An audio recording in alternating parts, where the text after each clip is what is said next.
right. Good. We're still afternoon, right? Good afternoon, good evening. Bonjour tout le monde. Let me, just before I start, I would like to just pass on my appreciation, the appreciation of the entire Canadian delegation to our Malaysian hosts, particularly Dr. Ibrahim, the Prime Minister, for an extraordinary group of meetings, extraordinary hospitality, which is going to continue for the next few hours this evening. You know, from our perspective, a highly productive few days at the ASEAN summit here in Kuala Lumpur. I've been joined by a delegation including our Minister of International Trade, and we have focused on building new partnerships and unlocking new economic opportunities that will benefit Canadian workers and their businesses. Nous sommes réunis ici à un moment à la fois crucial et rempli d'opportunités. Le monde est devenu plus dangereux et divisé. Le système de commerce mondial est en train de changer de manière fondamentale. L'évolution technologique et la transition énergétique s'accélèrent à un rythme sans précédent. L'ancien ordre mondial est revenu. Et même si le Canada a prospéré dans ce système, nous savons que la nostalgie n'est pas une stratégie. C'est pourquoi nous traçons une nouvelle voie à suivre pour notre pays. On November 4th, our government will table the first federal budget, our first federal budget. And that'll be our plan to protect our communities, our borders, our way of life. Our plan to build a stronger economy where everyone has a chance to get ahead. And our plan to empower Canadians with new opportunities, better careers, and a lower cost of living. Central to those missions is our intention to double our non-U.S. exports over the course of the next decade. That alone will generate $300 billion in more trade, new orders for Canadian resources, Canadian industries, and Canadian expertise.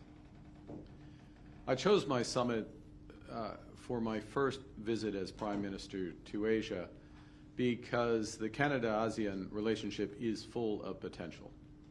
This is a region of nearly 700 million consumers with a market worth over $5 trillion. It's already Canada's second largest trading partner with over $260 billion in two-way merchandise trade alone. Yet, even at those levels, it still only represents about 10% of our exports. To build those exports, to double our non-U.S. exports, our government is working to strike a series of new trade deals, including here in the Indo-Pacific. In the past few months, we've signed new agreements with the United Arab Emirates in artificial intelligence, with the European Union in defense and broader trade, with Germany in critical minerals, with Mexico in agri-food. We signed a free trade deal with Ecuador that reduces or eliminates tariffs on the majority of Canadian exports. And last month, in Ottawa, we concluded a historic free trade agreement with Indonesia, Canada's first bilateral free trade agreement with an ASEAN nation. This week in Kuala Lumpur, we agreed to accelerate progress on a new Canada-ASEAN free trade agreement, targeting completion of that agreement next year. Yesterday, I met with the Prime Ministers of Laos and Vietnam, as well as the President of the Philippines, to move those talks forward. Now, that deal would add about $1.5 billion to our economy, giving Canadian workers and businesses greater access to this fast-growing market. In fact, probably, arguably, the fastest-growing market in the world. And would create jobs for Canadian workers in sectors ranging from critical minerals to clean tech, agri-food, aerospace, and advanced manufacturing, all while lowering prices for Canadian consumers on goods like electronics and clothing. In addition, President Marcos of the Philippines and I agreed yesterday to launch talks on a new free trade agreement between our two nations, again with the goal of concluding that agreement next year. This week, we also made significant progress on energy. Today, Canada and Malaysia signed a letter of intent to deepen investment in liquefied natural gas, in oil, nuclear power, and renewables. I met with the CEO and the senior management of Petronas, one of the world's largest energy companies and already a major investor in LNG in Canada, LNG Canada Phase 1, LNG facility in Kitimat, British Columbia. Now, phase 2 of this project will double production, making the project as a whole the second largest LNG facility in the world, creating tens of thousands of new high-paying Canadian careers. That project, phase 2, has been referred to our new major projects office because we want it built, and we want it built faster to the benefit of Canadians, including Indigenous partners in the project. Together with Petronas, we are exploring other new opportunities to expand our partnership and strengthen Canada's role as a reliable energy supplier. By the end of this decade, 2030, Canada can produce nearly 50 million tons of LNG each year, enough to supply Singapore, where I'm going tomorrow, 5 times over. We can double that production again by 2040. Nous collaborons également dans le domaine du captage du carbone et en mettant nos ressources au service de la transition de l'ANAS vers une économie plus résiliente et à faible émission, en plaçant l'innovation canadienne au service des infrastructures énergétiques de l'ANAS. Comme son nouveau réseau électrique, nous ouvrons la voie à des milliards de dollars de nouvelles possibilités pour les entreprises et les travailleurs canadiens. Et nous aidons aussi nos partenaires de l'ANAS à atteindre leurs objectifs en matière de connectivité. Canada's also unlocking new opportunities in technology. Canada's BlackBerry offers its Cybersecurity Center of Excellence here in Malaysia. We announced an investment to expand that center into an international hub for cyber intelligence and security innovation, something I discussed this afternoon with Prime Minister Ibrahim.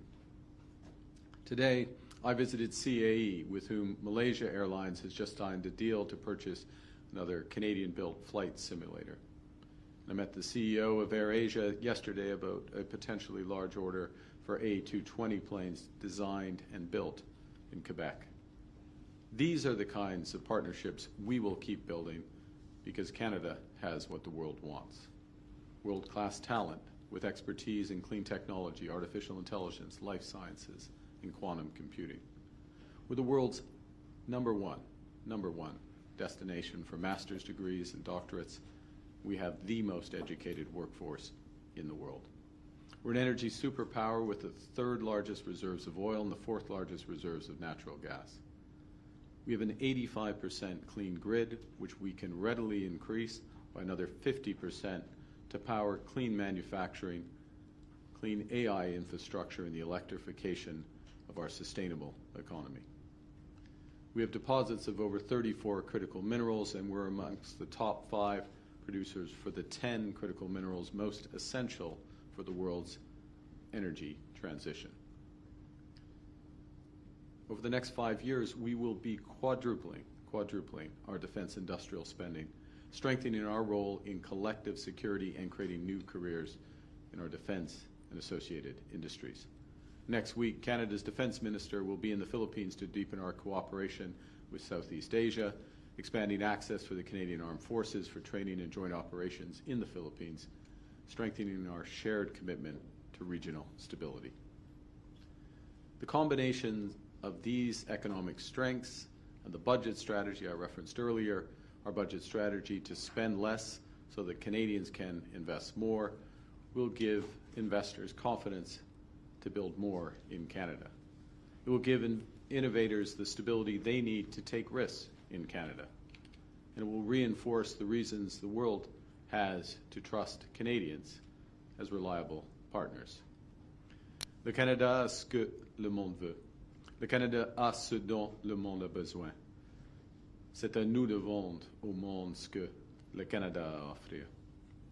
Selling our products to the world is a Team Canada effort. Federal ministers are working hard, securing deals and building relationships across Asia.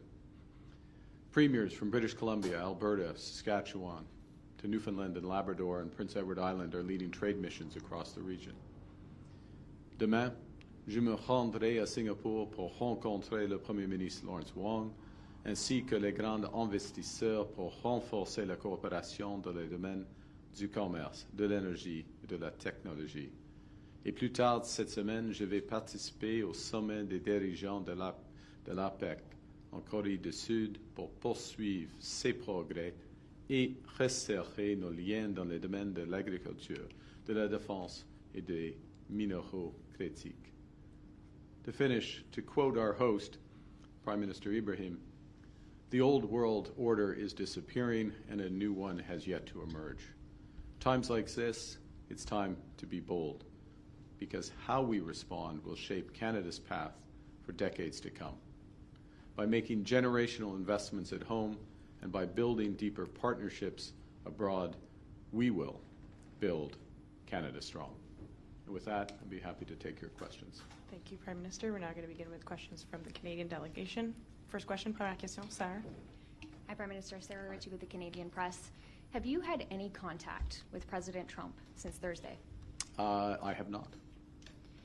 Given that President Trump said today on Air Force One, I don't know if you heard this, but in the last hour he said he doesn't plan to meet with you for a long time. Is it worth continuing to pursue a discussion, a meeting, a phone call with him at this point? I didn't see the comment. Look, we stand ready to sit down with the United States, myself with the President, my colleagues with their colleagues, when the U.S. is ready to sit down. We had made considerable progress on a supplement to the trading relationship that we had, considerable progress in the areas of steel, aluminum, and energy, associated areas as well.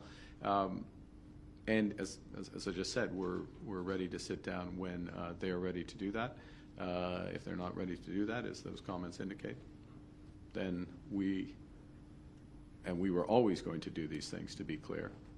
We're going to first and foremost build our economy, build it with generational investments, and you will see that not just the scale of ambition, but the speed with which we put that into effect in the budget on November 4th, and continue to do what we've been doing over the course of the last few days and over the course of recent months, which is to build those other partnerships and deepen those other partnerships on which we're getting very much traction. Thank you. Next question, Murray. Hi, Prime Minister. Murray Brewster with Hi, CBC News. President Trump says he's canceled these trade talks because he's upset about the Ontario government ad. We've heard from the Business Council of Canada and even some of President Trump's own advisors who suggest the frustration with Canada runs deeper. So is this about the ads or is this about something else? Well, look, as I say, and there were a series of very detailed, very specific, very comprehensive discussions, negotiations on the areas I just listed to in response to the previous question, up until the point of those ads running. First point. Second point, I would suggest you take the President at his word for his reason. And that is the reason why, from the perspective of the federal government, which I'm responsible,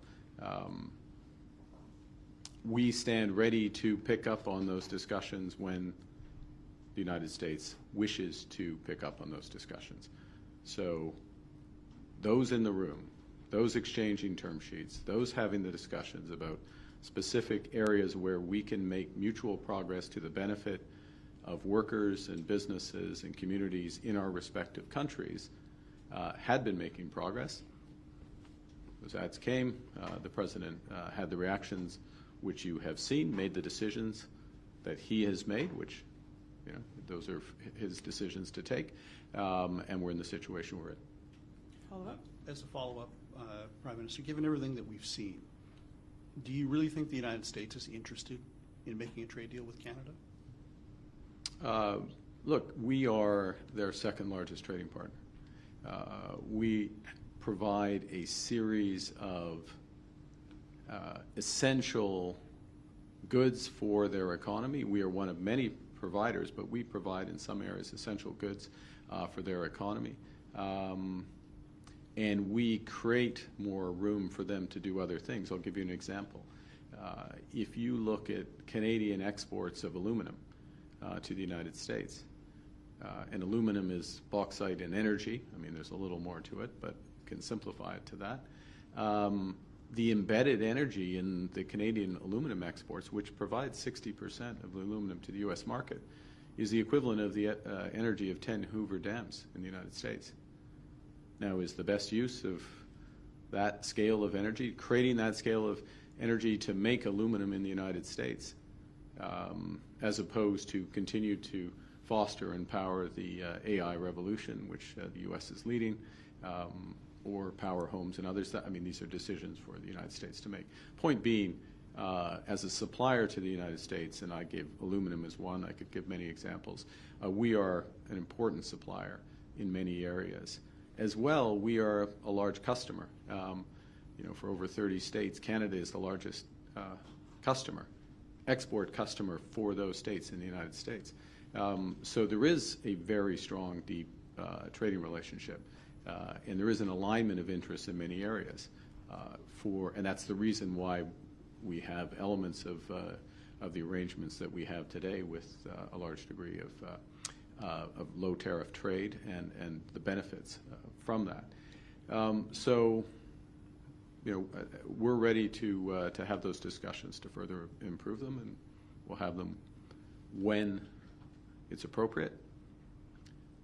But we're not resting, because we can build. The return on building at home is far greater than the hit from trade turbulence with the United States, and the opportunities internationally are considerable. And candidly, Canada has not focused on the relationships to the same extent as we should have in any trading environment with the United States, let alone a situation where they're changing their trade policy.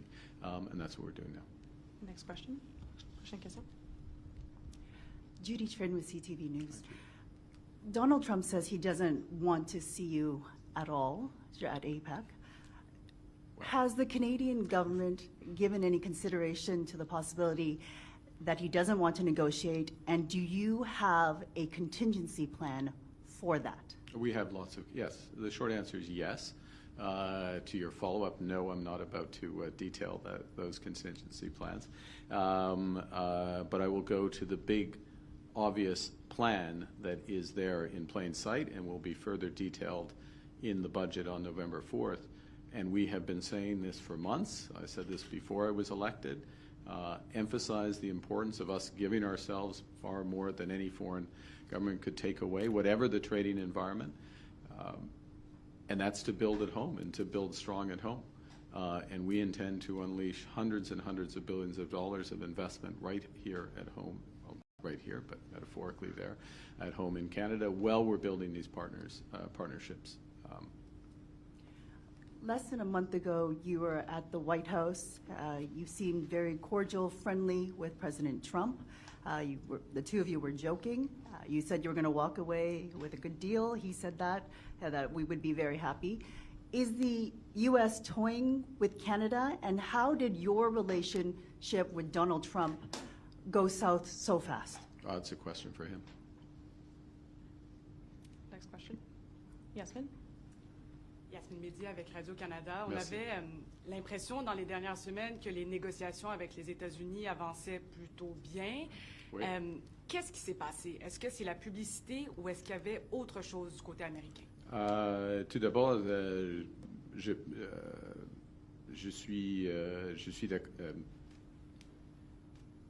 reconnais votre description. On fait de progrès dans les négociations, des progrès détaillés, des progrès constructifs, des progrès approfondis en ce qui concerne l'acier, l'aluminium, l'énergie, d'autres secteurs alliés. Et ce n'était pas fini, c'est évident, ce n'était pas fini, mais on était près d'un accord. Okay? Ensuite, il y avait les publicités. Et tout est changé, où la position du gouvernement américain a changé. Ça, c'est évident. C'est pas plus compliqué que ça. Par Par rapport à M. Ford, j'aimerais savoir, est-ce que vous lui avez demandé de retirer la publicité? Est-ce qu'il a nui aux efforts du Canada?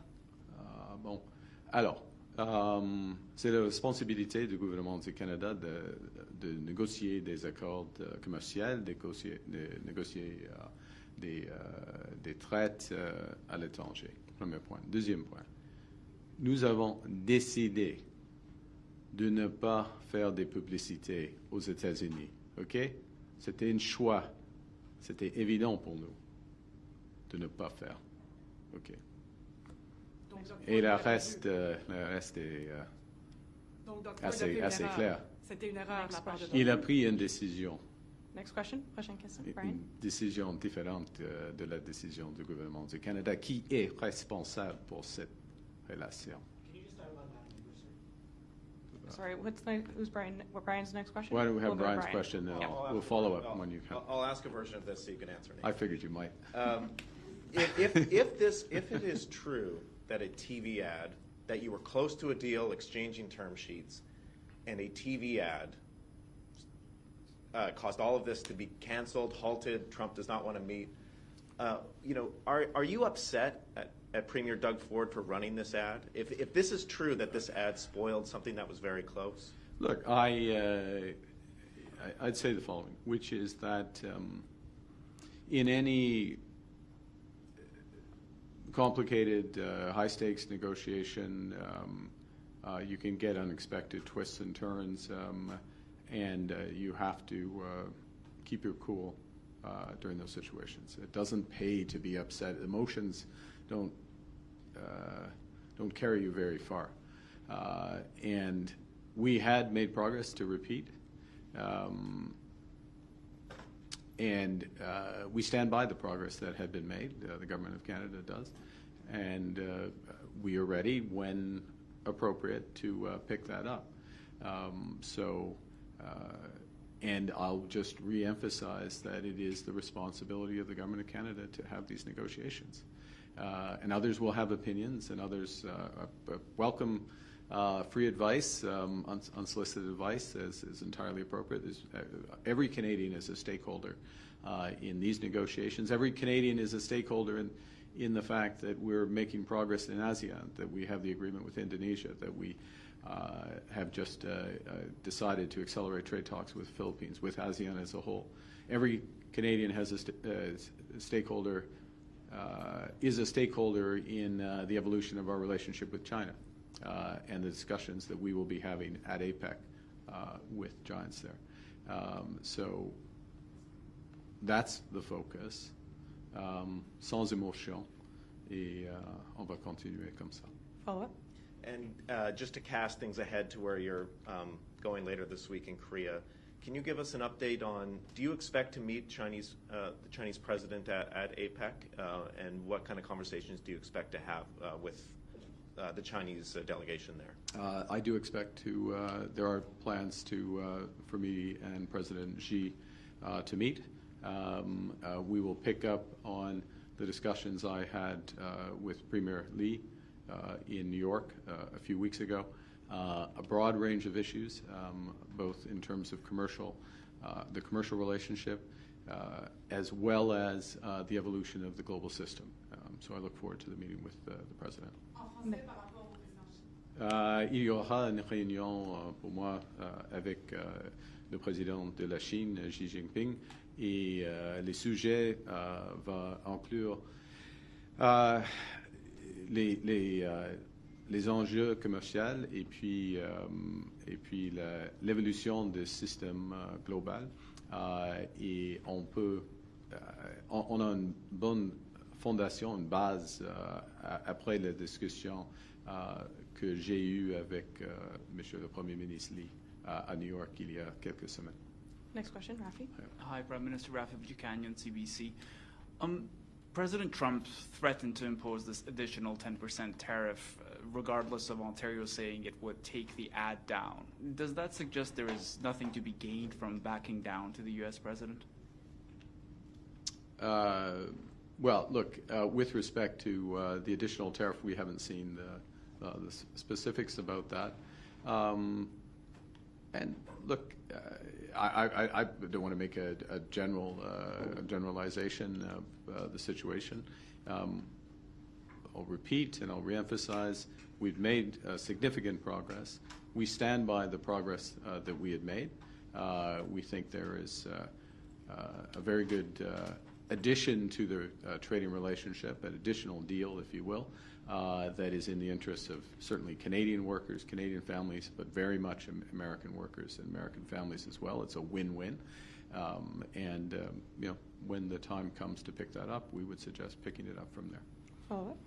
This progress you have made, you've spoken a lot about sectoral tariffs. During your campaign, you were speaking a lot about reaching a comprehensive security and energy deal. Did you at one point give up on that? If so, why? Well, we talked about, maybe you weren't there, but in July, when we made the decision that we evolved our tariffs with respect to the United States, because we had reached a point by the middle of the summer where under the executive order that pertained at then and still pertains, that the substantial proportion of our trade with the United States is tariff-free. The U.S. was less interested in the security element of the partnership, which is their decision. Look, and so less interested in that, and as well was focused in, for most countries, on these so-called 232 sectors, which are by definition sectoral. And they're the major issue for our economy: steel, aluminum, autos, forest products, and therefore naturally it comes to that, and that's where we've concentrated our efforts. Let me take a step back and just a point of context here, which is, the United States has a trade policy. It has a new approach to trade that has come in place with the new administration. We understand that. We respect that. They apply that policy to every country in the world. You see elements of it in the agreements that were announced here in Kuala Lumpur in the last 24 hours. And so that's the approach that one deals with with respect to having negotiations with the Americans. So it just follows. Our approach in terms of negotiations with Indonesia, our approach with respect to the EU, for example, is much more comprehensive. It includes security, it includes defense, it includes broader elements, and there's a symmetry. They're symmetric, those arrangements, and that's how we tend to do trade. But the U.S. does it differently. It's not how we tend to do trade. That is how we do trade, and the exception is the way the U.S. is doing trade. Next question, Ian. Ian Austin from the New York Times. When you made several concessions to the United States, dropping the retaliatory tariffs, the digital tax, and so on, you were challenged, and you said there's a time to push back and there's a time to talk. Well, the talks ended. Well, they just ended. Yes. Yeah. So, are we back into retaliation? Does this open the door to things like removing the EV tariff? Look, I wouldn't speculate on that. I'd say the following. You can speculate. I'm not going to speculate on that. I'd say the following. The approach that the previous government put in place in terms of retaliation and that we kept on for a period of time, the reality is that Canada was one of only 2 countries that had retaliatory tariffs on. So everybody had focus, but only 2 countries had those in place. And the value of those retaliations was diminishing. Remember that tariffs, we put retaliatory tariffs on, there is a cost at home for those tariffs. They were designed to minimize those costs, but there's still a cost at home, and those costs build up over time. So we took the decision, we stand by it in terms of taking those down, taking those off, and then we made the progress that we did. We will, it goes to the earlier question, I think it was Judy's question about contingency plans, and we have a series of measures that we have put in place for the strategic sector, so-called strategic sectors, for steel, for aluminum, both in terms of liquidity support, in terms of more strategic support, so that billions of dollars of strategic support, so they can pivot to new markets, new products, by Canadian policies that are just now getting fully articulated and ramping up, so that we can support there. And there will be more coming in the budget as part of a broader industrial and trade diversification strategy, climate competitiveness strategies, which will help for all of this. So that's the focus of the reaction. I mean, obviously we will protect markets if we see big asymmetries in terms of access, but it's not a decision for today. Follow-up? And the end of these talks, which you've described as being serious and constructive for what seems like a capricious reason, does this underscore that, is there any value in trying to negotiate something with the Trump administration? Is its word worth anything? Look, I think that yes. I mean, the short answer is yes. There is value. There's tremendous value in those negotiations. We've seen that the U.S. administration has made a series of commitments and agreements that is stood by. Some of those have been in the peace and security area. Some of them have been on the trade side. But just to be absolutely clear, we represent Canada. We are going to fight for Canadians. We are only going to agree to a deal through a negotiation that is in the best interests of Canadians. They are working in the best interests of Americans. There are places where those interests are aligned and they overlap, and we can have a deal. But we're not going to accept something that is not in the best interests of Canadians, and they understand that. Next question, Mackenzie. Okay, Mackenzie, you can ask your en anglais. Mackenzie Gray with Global News. I'd like to follow up on Sarah's earlier question. I know you said you haven't spoken to the president, but you've been known to text with him. Have you reached out to him personally at all? The president knows that I'm available to speak to the president, as I always would be, as you would expect. As president of the United States, so of course, make myself available. I make myself available for other world leaders as they wish to. We will both be in APEC. Canada's a member of APEC. I mean, we're going to be there, very much so. Follow-up? So you haven't reached out to the president at all? The president and I have not spoken since he took this decision. And you want to chat with him at APEC? We are ready to have discussions when the Americans wish to have those discussions. But we're not, obviously we don't dictate the timing of that. And last question, dernière question, Steve Chase. Steve Chase, Globe and Mail. I wanted to ask you about where the relationship with China could go. And your predecessor fenced off significant portions of the Canadian economy from Chinese investment, critical minerals, anything related to national security, academic collaboration, the list goes on and on. So my question for you is, are you willing to revisit or consider lowering some of those restrictions so that more Chinese investment could flow into Canada? Well, it's the start of a broader discussion. There were greater restrictions that were in place given other issues in the relationship, first point. Secondly, there needs to be a resetting of expectations, or we're in the process of a resetting of expectations of where the relationship can go, the extent to which we have different systems, where the relationship can go and where it won't go. And that's part of the discussion that has begun. I think what is absolutely clear is that a relationship, for example, where there are extreme restrictions on travel between our two countries is an unusual place for the Canadian-China relationship to be, given the history of the relationship, given the long history of travel between our two countries. That is one example. It's a very obvious example that progress can be made. There are issues, as people well know, in agriculture, for fishery goods. There's issues in manufacturing and others. And we will explore what we can build on. Relationships rebuild over time when they have been when they have changed for the worse, and so we have a lot of areas on which we can build. And look, last point, which is that This is our second largest trading partner. This is the second largest economy in the world.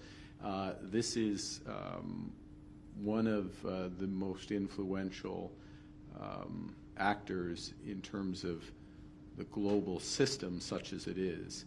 And it is a country with whom we had no senior level contact for 7 years until I met Premier Lee in New York. So we're starting from a base, and we can move quite substantially. We're starting from a very low base, and we can move quite substantially before we start to get to sensitive areas. Would you like to, or is a free trade agreement with China out of the question? And if you could, would you drop EV tariffs against? I look forward to the discussions with President Xi, and they're about much broader set of issues than trade. We'll be in better position to start answering questions like that as the relationship evolves and deepens. So we don't go in. There's no preset offer issue. This is the difference between relationship and transaction. We're starting relationship, building up the relationship on that. Thank you. This puts an end to our press conference. C'est ce qui met fin à notre conférence de presse. Merci. Merci beaucoup. Merci. Thank you.